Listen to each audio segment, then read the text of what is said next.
Saudara-saudari yang terkasih, pada video kali ini kami bagikan penjelasan dari Dikasteri untuk Ajaran Iman tentang penerimaan deklarasi fiducia supplican berkenaan dengan pemberkatan pasangan irregular.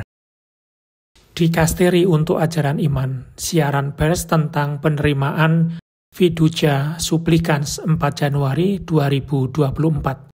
Siaran pers ini kami tulis untuk membantu memperjelas penerimaan fiducia supplicans, sekaligus merekomendasikan untuk membaca deklarasi secara lengkap dan tenang, agar dapat lebih memahami makna dan tujuannya. Pertama, ajaran.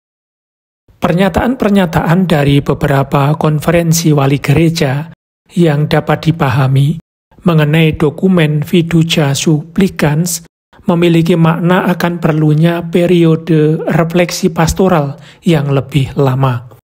Apa yang diungkapkan oleh konferensi wali gereja ini tidak dapat ditafsirkan sebagai pertentangan doktrinal, karena dokumennya jelas dan tetap mengenai pernikahan dan seksualitas. Ada beberapa kalimat dalam deklarasi yang sangat kuat dan tidak diragukan lagi.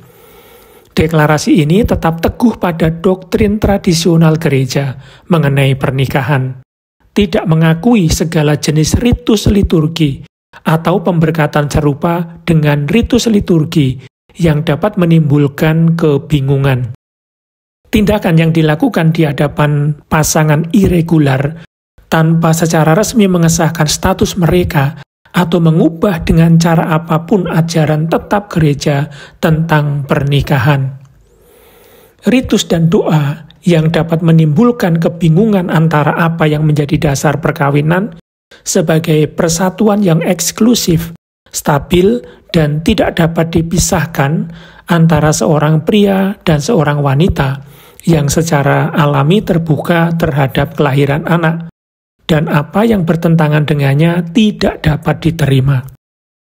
Keyakinan ini didasarkan pada doktrin perkawinan Katolik yang abadi. Hanya dalam konteks inilah hubungan seksual menemukan maknanya yang alami, memadai, dan sepenuhnya manusiawi. Doktrin gereja mengenai hal ini tetap teguh.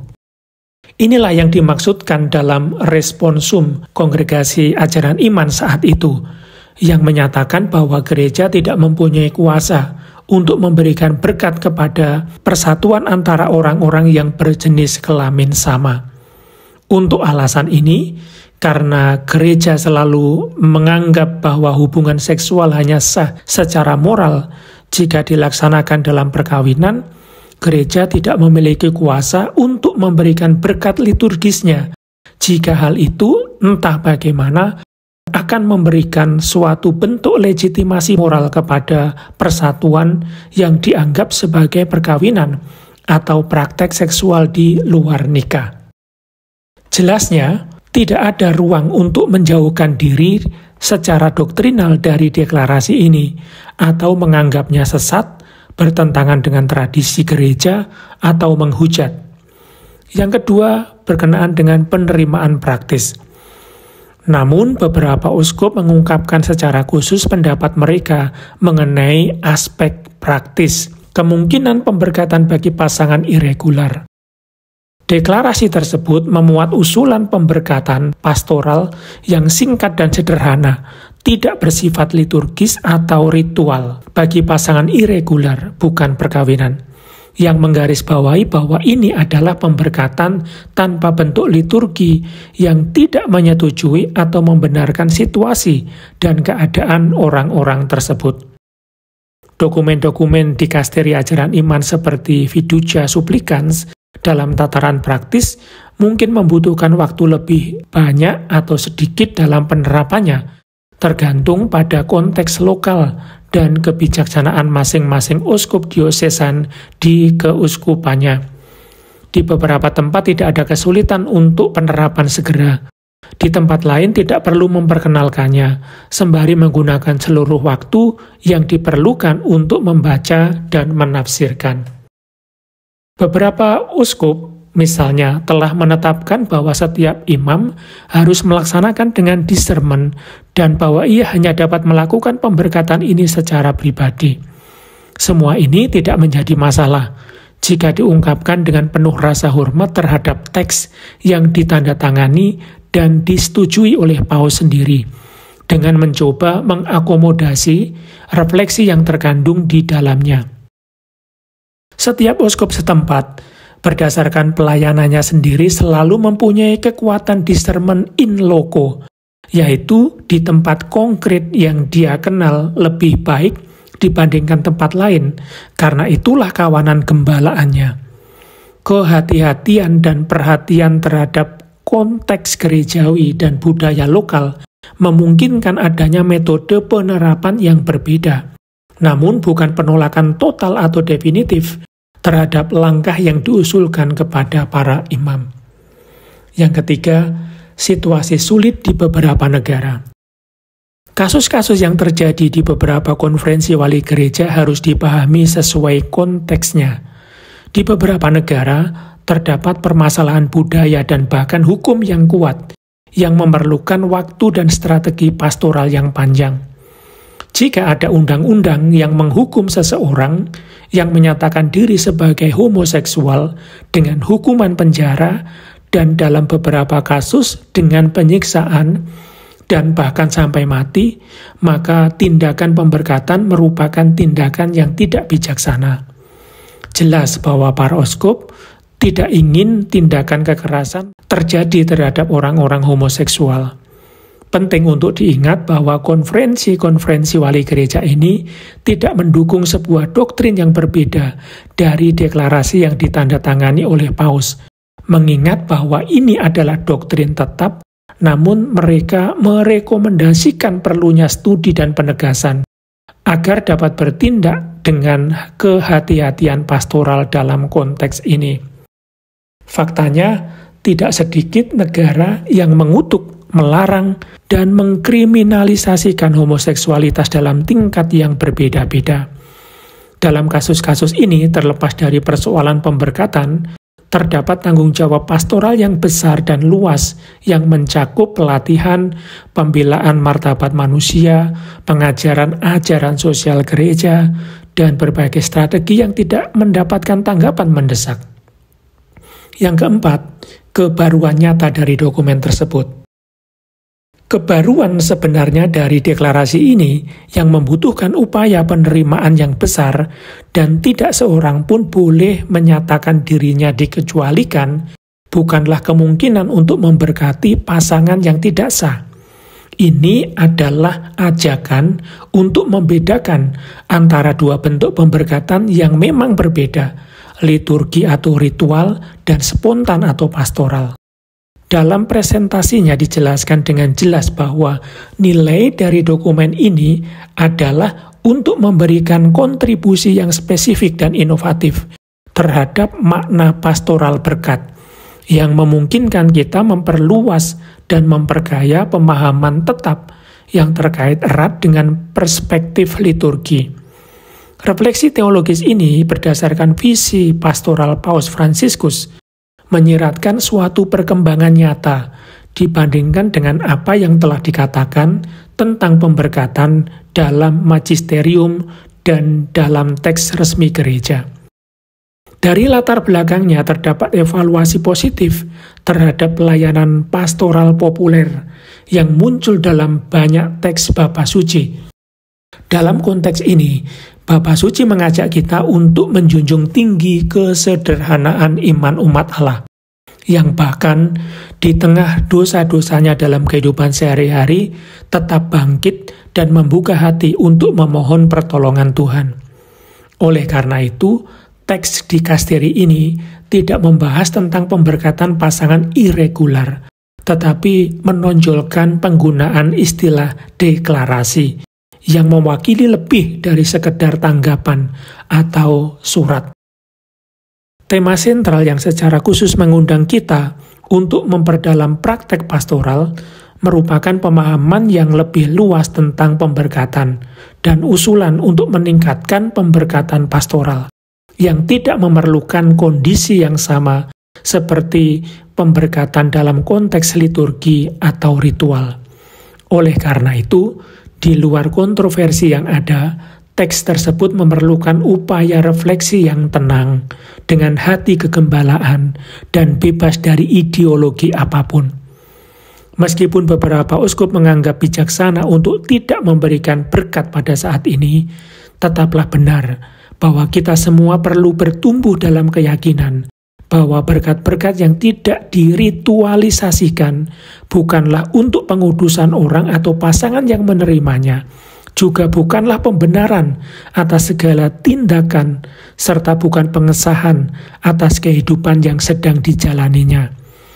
Ketika Paus meminta kita bertumbuh dalam pemahaman yang lebih luas tentang berkat pastoral, beliau mengusulkan agar memikirkan cara pemberkatan yang tidak memerlukan banyak syarat dalam melaksanakan sikap kedekatan pastoral ini, yang merupakan sarana untuk memajukan berkat pastoral, yang merupakan sarana keterbukaan kepada Tuhan di tengah keadaan yang sangat beragam. Yang kelima, bagaimana berkat pastoral diwujudkan secara konkret? Agar dapat dibedakan dengan jelas dari pemberkatan liturgi atau pemberkatan ritual, maka pemberkatan pastoral haruslah sangat singkat. Ini adalah pemberkatan yang berlangsung beberapa detik, tanpa ritual dan tanpa pemberkatan. Jika dua orang datang untuk memohon berkat, mereka hanya memohon kepada Tuhan kedamaian, kesehatan, dan hal-hal lain bagi kedua orang yang memintanya. Pada saat yang sama diminta agar mereka dapat menghayati Injil Kristus dengan kesetiaan penuh dan agar Roh Kudus dapat membebaskan kedua orang ini dari segala sesuatu yang tidak sesuai dengan kehendak ilahinya dan dari segala sesuatu yang memerlukan penyucian. Bentuk pemberkatan yang tidak diritualisasikan ini dengan kesederhanaan dan keringkasan bentuknya tidak berpretensi membenarkan sesuatu yang tidak dapat diterima secara moral. Jelas ini bukan pernikahan, tetapi juga bukan persetujuan atau ratifikasi apapun, namun semata-mata merupakan tanggapan seorang gembala terhadap dua orang yang meminta pertolongan Tuhan. Oleh karena itu, dalam hal ini, pastor tidak memberikan syarat dan tidak ingin mengetahui keintiman kehidupan orang-orang tersebut. Karena beberapa orang bertanya, seperti apa bentuk pemberkatannya? Mari kita lihat contoh nyata. Andaikan kita berada di tengah-tengah orang banyak yang sedang berziarah, tiba-tiba sepasang suami istri yang baru cerai berkata kepada pastor, "Tolong beri kami berkat. Kami tidak dapat memperoleh pekerjaan. Dia sakit parah. Kami tidak mempunyai rumah. Kehidupan menjadi sangat sulit. Semoga Tuhan membantu kami." Dalam hal ini, pastor dapat mendaraskan doa sederhana sebagai berikut. "Tuhan, pandanglah anak-anak-Mu ini. Berilah mereka kesehatan, pekerjaan, kedamaian, dan sikap saling menolong. Bebaskan mereka dari segala sesuatu yang bertentangan dengan Injil-Mu. Dan biarkan mereka hidup sesuai dengan kehendak-Mu. Amin." Kemudian diakhiri dengan tanda salib pada masing-masing orang tersebut. Kita berbicara tentang sesuatu yang berlangsung sekitar 10 atau 15 detik. Apakah masuk akal untuk menolak berkat semacam ini kepada kedua orang yang memintanya? Bukankah lebih tepat untuk mendukung iman mereka, baik kecil maupun besar, membantu mereka dalam kelemahan mereka dengan berkat ilahi, dan menyalurkan keterbukaan terhadap transendensi yang dapat menuntun mereka menjadi lebih setia kepada Injil? Untuk menghindari keraguan, deklarasi menambahkan bahwa ketika pemberkatan diminta oleh pasangan dalam situasi yang tidak biasa, meskipun hal itu diungkapkan di luar ritus yang ditentukan oleh buku-buku liturgi, pemberkatan ini tidak boleh diberikan bersamaan dengan pemberkatan upacara persatuan sipil, dan bahkan tidak berhubungan dengan itu. Juga tidak boleh dilakukan dengan pakaian, gerak tubuh, atau kata-kata apapun yang layak untuk sebuah pernikahan. Hal yang sama berlaku ketika pemberkatan diminta oleh pasangan sesama jenis.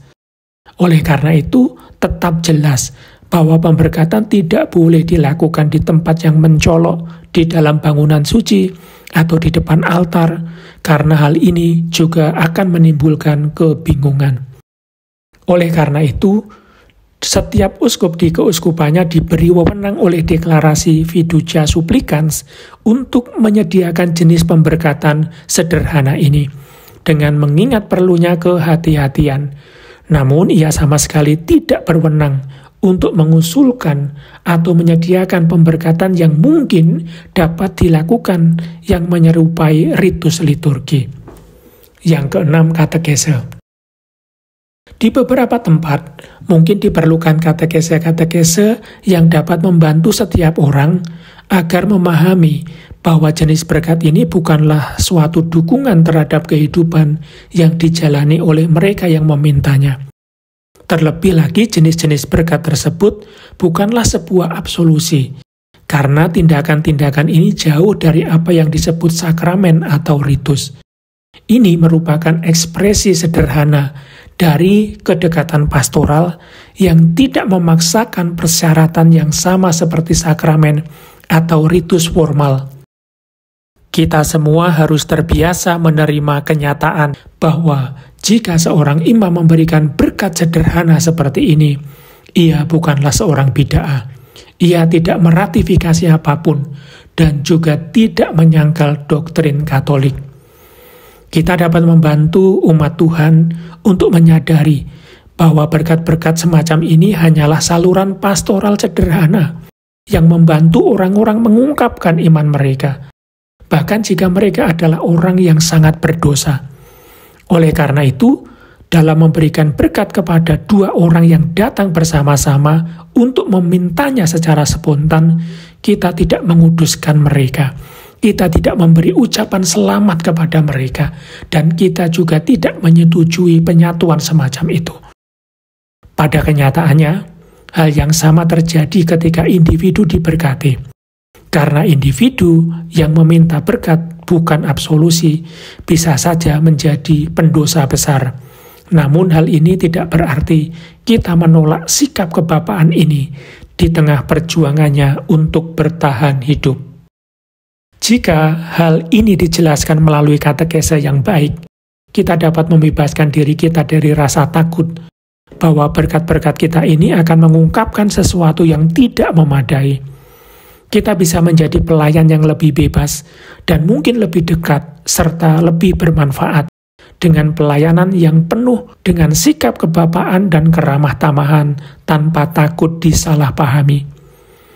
Kita mohon kepada Tuhan yang baru lahir untuk melimpahkan berkat yang murah hati dan penuh rahmat kepada semua orang, sehingga kita dapat menjalani hidup yang suci dan bahagia di tahun 2024.